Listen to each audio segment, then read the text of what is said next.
teaching mindfulness with first responders. So about 4 years ago, I was reading the headlines and was really distressed about what I was seeing in the headlines, which are not too unfamiliar to what you'll find in the headlines today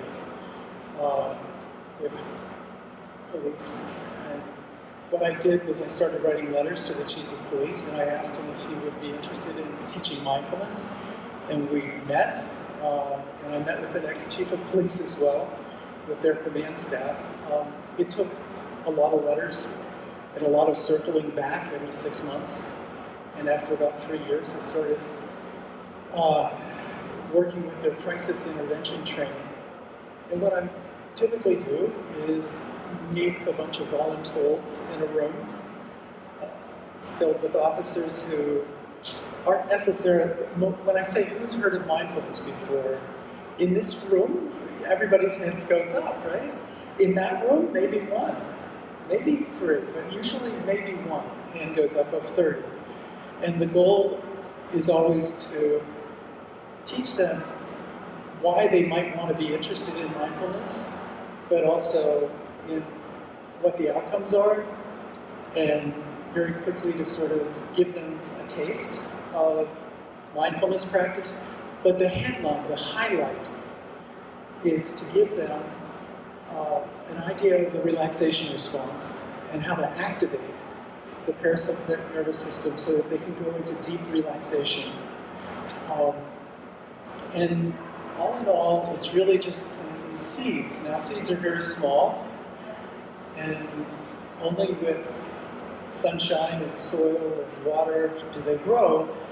And in this manner, very similarly, mindfulness practice is something which needs to be practiced on a routine basis. There's a dose-response relationship. The more you practice, the stronger the muscles get for practicing mindfulness and for activating the relaxation response. Can everybody hear me? Are you guys? Yeah? Louder? I almost want to shout like this. Would that be better? No. No? Okay. Yes. All right. Thank you. All right. So the title for this talk is Planting Seeds of Mindfulness with First Responders, because it really takes about 2 months of daily practice to develop a strong practice, even a fledgling practice within 2 or 3 months. So, next slide, please. Do we have any first responders here? I want to thank you for your service. It takes courage, and I don't know if people are willing to clap. I really appreciate it. You're being here and all that you provide to help keeping our community safe. So, next slide, please. Being grateful is a daily practice that I try to do every morning. And I'd like you to take just a moment now to think about 3 things that you're grateful for. I'm grateful for our first responders. I'm grateful for the opportunity to be here with you today at the Mindfulness Fair. And I'm grateful for the University of Pittsburgh Center for Mindfulness and Consciousness Studies and all the hard work that people have been doing to make this event happen. So those are 3 of my gratitudes. And if you would just take a moment, like 3 breaths, to think of things that you're grateful for this morning.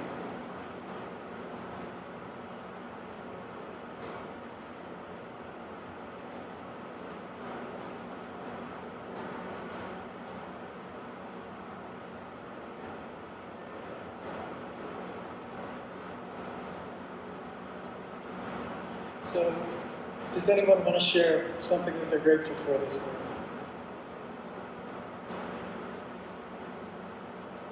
These are the titles for the talk. So, mindfulness and relaxation response training is what I would like to call my talk that I do for the crisis intervention training. But what it's called is personal de-escalation training. And indeed, mindfulness is personal de-escalation, but it's also practicing social de-escalation. So the same steps that you go through when you practice mindfulness, activate the same steps that you go through, or the FBI goes through in a hostage negotiation. But we'll get to that towards the end of the talk. Next slide, please. Today we're going to talk about why. So basically, the first portion of my talk is sales, because my audience is typically voluntold to be there. And they're not familiar with mindfulness or the relaxation response. So starting with why. Why would someone want to be doing this is the first 10 minutes of the talk. And then what is it? How do you go about it? What's the recipe for activating the relaxation response and mindfulness exercises? And all mindfulness exercise involves playing catch with your attention. And so we're going to also review these 4 steps that we go through when we practice mindfulness. I do want to say that mindfulness is an umbrella of a lot of different tools and techniques. With that said, let's move to the next slide. Here's 3 quick definitions. Mindfulness is when the mind is completely filled with the sensations of the present moment. It's also known as the emotional seatbelt, because routine practice develops the capacities and the skills for emotional regulation. It literally changes the brain to create stability and emotional regulation. I'd like to say at this point that awareness is the foundation for self-regulation. And these practices return again and again to the notion of being aware of the present moment. So the working definition that I like to use is attention on sensation with calm acceptance or non-judgmental acceptance. And all of this is to bring us to an awareness of the being present, of what our lives are like and how they are feeling unfolding in the present moment and what's happening around us in the present. Next slide, please. I love this slide. Carol Greco showed me this years ago, and I love this slide. I walk my dog. I'm so grateful for my dog. It's one of the things I'm so grateful for. And when I'm walking my dog, that's my thought bubble. And if I had gotten a walk with him today, it would have included my 15-year-old son's overnight, which may have been chaperoned, may have not been chaperoned. So there's a lot of stress that I go through as a parent, and we all do. And I'm more hyper-reactive than most people, and so these techniques, these tools, have been exceedingly helpful in helping me to dampen my stress response. And I'd like to say now that stress is good. How many people agree? Stress is good. Chronic stress is bad. Chronic stress has all kinds of debilitating effects. And so the goal of the talk today is really to give people the tools for turning off the stress response. And we do this intuitively. Every time we breathe in, believe it or not, your parasympathetic nervous system, the opposite of the fight or flight system, your parasympathetic nervous system lets go just a little bit. So your heart rate goes up on the inhale. On the exhale, your parasympathetic system gets stronger and your heart rate goes down. So if you practice breathing slowly and consistently, your heart rate develops these very strong curves of increase and then decrease. It's called heart rate variation. So what do we do when we're frustrated?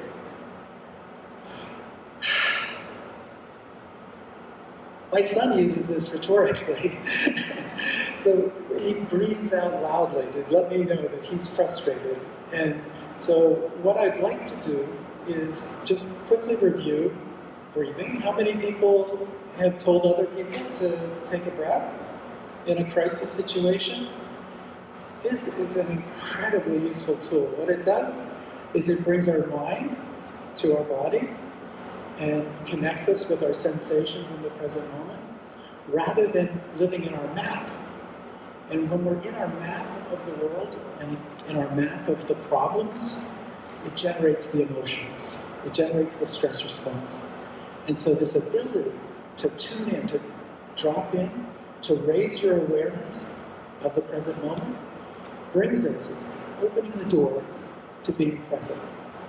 So, who's present here in this picture? This is an old joke, but which one is more likely to step in it? The dog or me in this picture? Or trip over a stick or something. So the point being that by being present, and this is a practice, this is an informal practice, it's called mindful walking, and this is what it looks like. I'm going to do some mindful walking.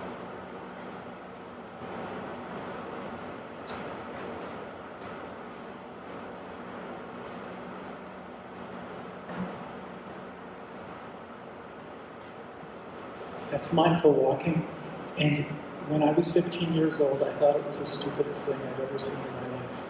And these days, I try to practice it every day. Okay, that said, next slide. We'll return to this slide. Mindfulness practice involves placing attention on sensation, but it starts by creating an intention, holding the intention to put your attention on sensation. And it also involves another sort of pillar or foundation, which is acceptance. And this is key to unlocking the relaxation response. So if I'm not accepting a sensation, if I'm not accepting the facts that are in front of me as I see them, as I become aware of them, then I'm going to be pushing on them, or pulling on them, or trying to change them. But I'm going to be using my muscles in a very subtle way when I think that I don't accept something. So I'm activating the stress response. Unless I activate this engine of reminding myself to accept and allow the information to flow in. So rather than using this super highway of information going out to my muscles, I'm using the super highway of information coming into my senses.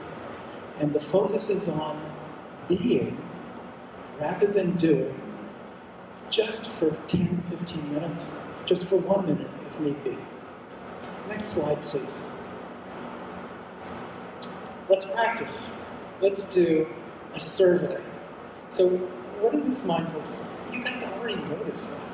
But basically, feel your feet for just one breath. Completely grab onto the sensations of your feet.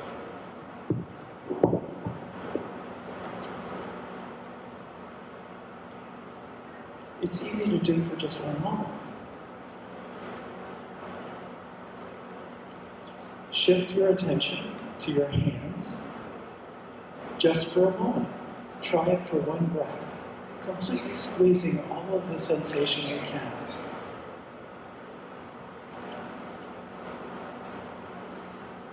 Now we're going to shift our attention to the landscape, the auditory landscape of the room. I invite you to close your eyes for a few breaths. And just like you might look at a painting in a museum, listen to everything that you can hear in the room.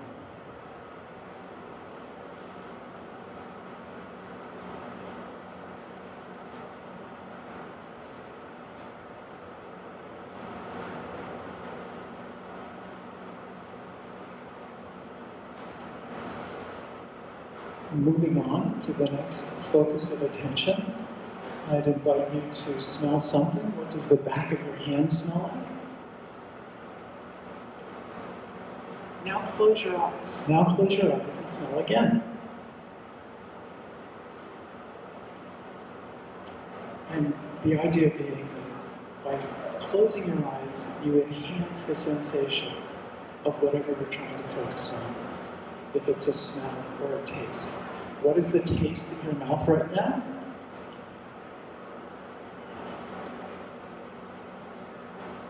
For one breath. And feeling your breathing for one cycle of breathing in and out. Where do you feel your breath the most? So these practices are easy to do for just a moment. But when you try to do it for just 1 minute, it's easy to find that the mind wanders. Slide. Cord. So I want to emphasize that mindfulness is not emptying the mind, it's filling the mind with the sensations of the present moment. And this includes your thoughts, emotions, anything that enters awareness. So next slide, please. Again, the dog is seeing the landscape. He's tuned in to being present. It looks like his mind is less filled. But the goal is to be filling your mind with the sensations. So the next slide, please. So again, to highlight, stress reduction is the thing that I try to convey in this talk with first responders. And it's the opposite of the fight, flight, and freeze response. When we practice mindfulness, we also can acquire all of these other benefits of wellness and emotional health, physical health, attentional stability, memory, cognitive performance. All of these things are found in the research. Next slide, please. These are my personal benefits. I started practicing, I don't know, a decade ago when I was barking at my children.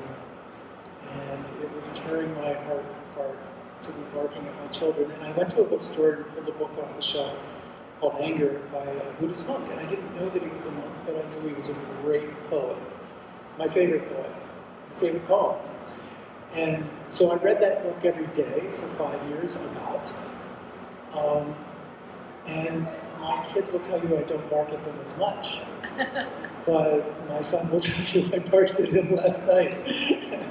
So it still happens, but I'm so much better than I was with barking. Next slide, please. These are what you will find in the literature if you look for research outcomes for mindfulness. It's twice as effective at preventing the relapse of depression. It's twice as effective at stopping smoking as your standard treatment. Cardiovascular health, it's used by peak athletic performance trainers. It improves organizational effectiveness. There's a vast spectrum of benefits that come with learning to cultivate your awareness and learning to routinely practice. So next slide, please. That's a picture of what the research curve looked like on mindfulness a few years back. Is there a question? No. Next slide, please. So I'm going to emphasize that living in the present moment is the goal. Bringing your awareness to the present moment is the nature of the practice. So we think about the future and the past reflexively, and we go to these puzzles because we're trying to balance our lives. And so what these big brains are about is balancing our biology, our social structures around us. And indeed, most of the stressors that we experience have to do with our social environment. We build our social world just like this room is built. Brick by brick, person by person, relationship by relationship, we build our community. And so it wouldn't be surprising that stress is activated when we feel like our social world is going out of balance. Stress is when we feel that things are going out of balance, and it's maybe beyond our capacity to bring things back into balance with the resources that we have. And so when we feel it going out of balance, boom, the stress response happens. We can work against that by we can bring that back, that stress response back into sort of a rest and relaxation response. We can turn off the stress response by bringing our awareness to the present. Next slide, please. So the present moment is almost always safe, but people often don't recognize that fact because they think about the concerns that they have and the puzzles that they have and the thoughts. Fairly incessantly, like a rodent, a hamster in a wheel. But mindfulness helps that hamster to get out of the wheel. So what does mindfulness practice do? It activates the relaxation response, and the relaxation response is activated by two ingredients. You need to have a mental device, and mindfulness exercise is all about mental devices. But you also need to have a passive attitude. And this doesn't mean that you're condoning, but it means that you're accepting the information as it comes to you. You're allowing it instead of pushing it away. So what happens when we activate the relaxation response is the opposite of the fight or flight. The opposite of the rapid heart rate, the sweating, the dry mouth, the tense muscles, the body armor. All of that unwinds simply by bringing your awareness to your body's sensations. It's a life skill for self-calming. And the next slide, please. So basically, it slows your heart rate to below what it would be if you were sleeping. It slows your oxygen consumption to below what it would be if you were sleeping. So basically, you're activating this very resting response.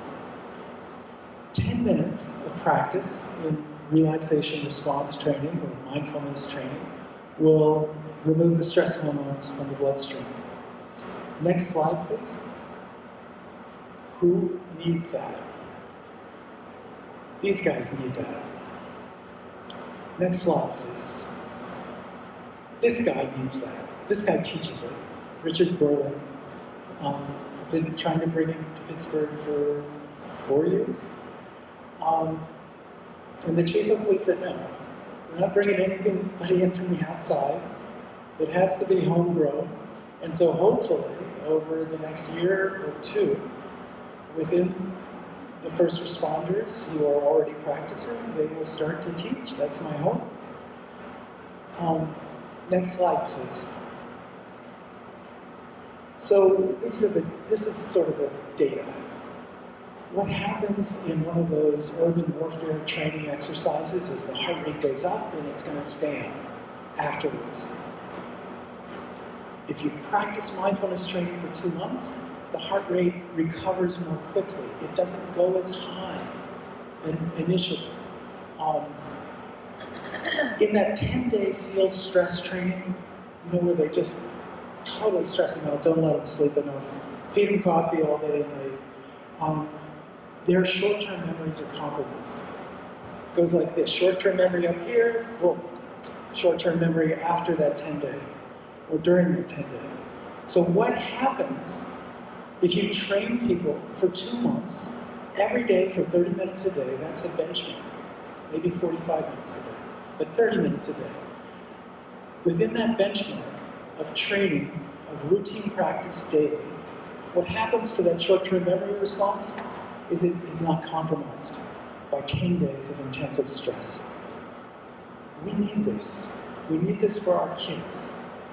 We need this for our first responders so that they are performing at optimal performance and most capable of performing the jobs that they have.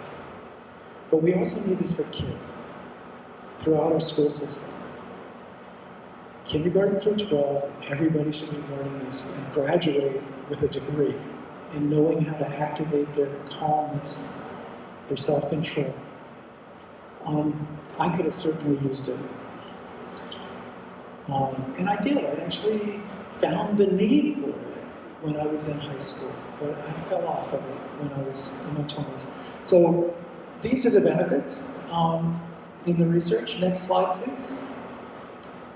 Let's practice just a little bit.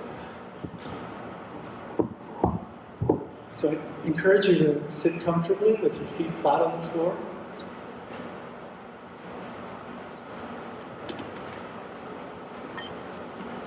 This is a piece of technology that you can quiet a room of second graders bouncing off the walls with. It's wonderful. And it works like this. It starts with a big noise, and then it goes like this, to a small noise. So when you can't hear the bell anymore, raise your hand.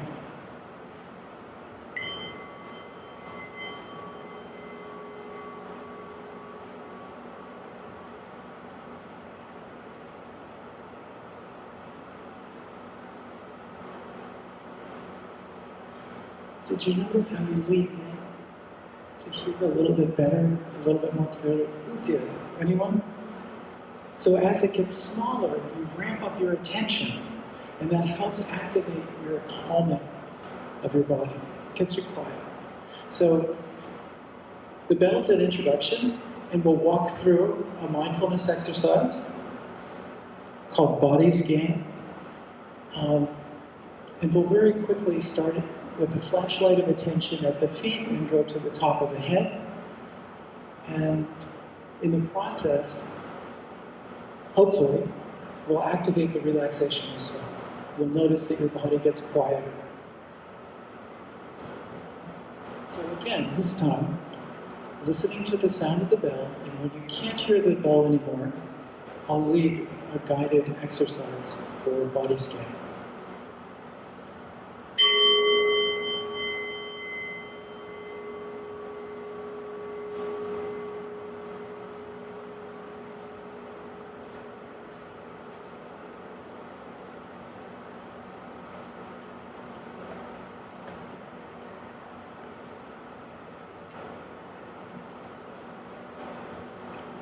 So I invite you to bring your attention to your feet,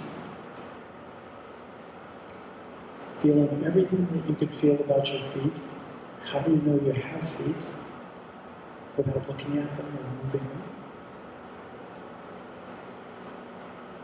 And with the next breath, feeling your ankles from the core to the outside.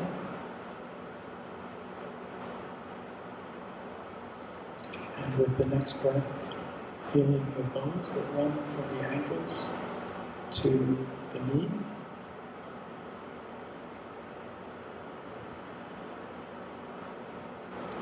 And then feeling all of the connective tissues and the muscles, the outside of the lower leg. And with the next breath, feeling the core of your knees to the outside of your knees.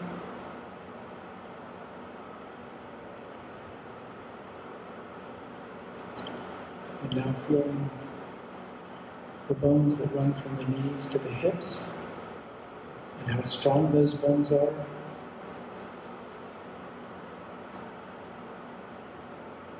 I invite you to feel the balance of your weight on your sit bones, supporting your body, connection with the floor and the chair.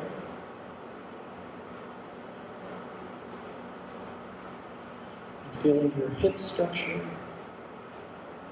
and the connection of the vertebrae to the hip at the lower back, the muscles of the lower back, and with the next breath, feeling your belly as it breathes in and out with each breath.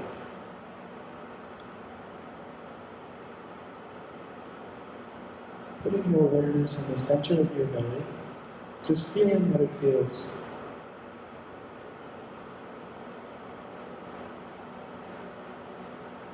To be sitting and breathing. And bringing your awareness back to the spine and moving up to the connection of the vertebrae with the rib cage.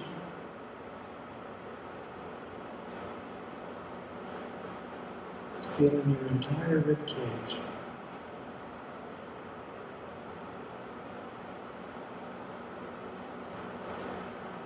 Can you feel your heart beating?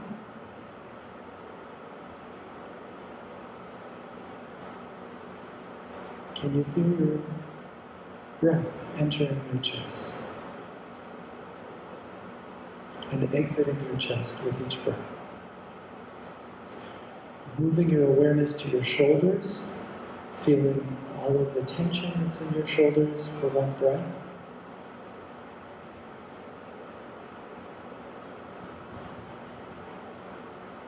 Just allowing it to be there. And then with the next breath, feeling all of the relaxation that may be in your shoulders. Allowing that to be there.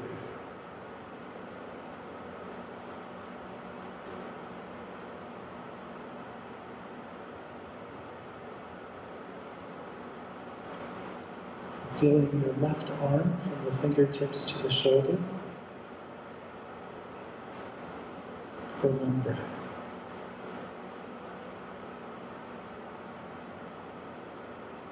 And with the next breath, feeling your right arm from the fingertips to the shoulder.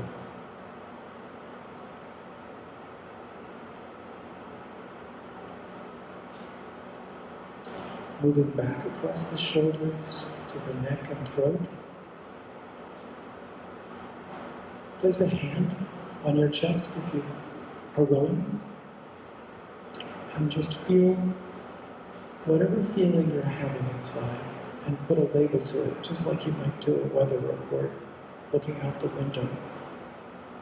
We're looking inside and noticing how we're feeling.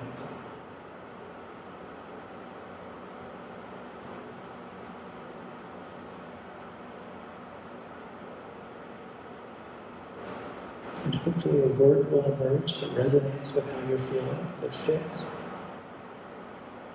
And that's your weather report for this body scan. Moving back to the throat area, the shoulders and the throat, feeling whatever you're feeling in your throat. Following the vertebrae from the shoulders through the neck to where it meets with the head. And then feeling your jaw muscles, your jawbone, the inside of your mouth, the outside of your mouth, the nose, the cheeks, the muscles around the eyes, the temples, the outside of the ears, the inside of the ears, the forehead, the eyebrows, the scalp. Now take your sensation of sitting there as a whole, from the toes all the way to the top of your head, and just notice what it feels like to sit there, to be alive in this moment.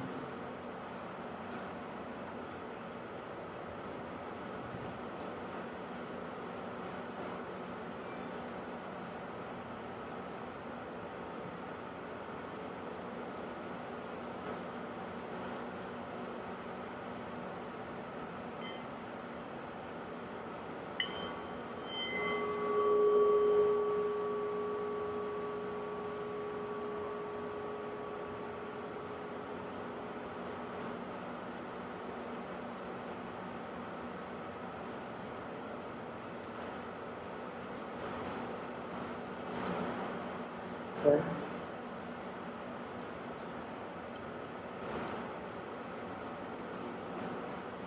Do people feel like they might have activated the relaxation response? Hands up.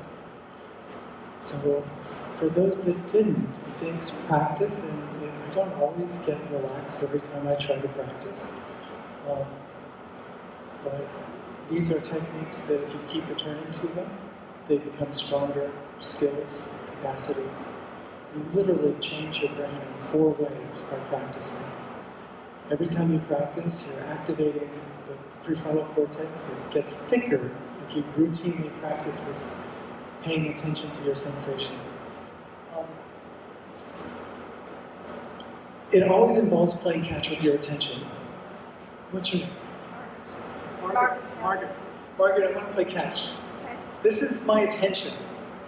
And when I practice a mindfulness exercise, this is going to be very sketchy. I've never done this holding microphone before. Margaret, I'm going to throw this to you. So mind wandering is a very common practice. It happens with us about half the time. And when my mind wanders, I've sort of lost my attention. I don't know at this moment, in step one of a 4-step process, that my mind has wandered.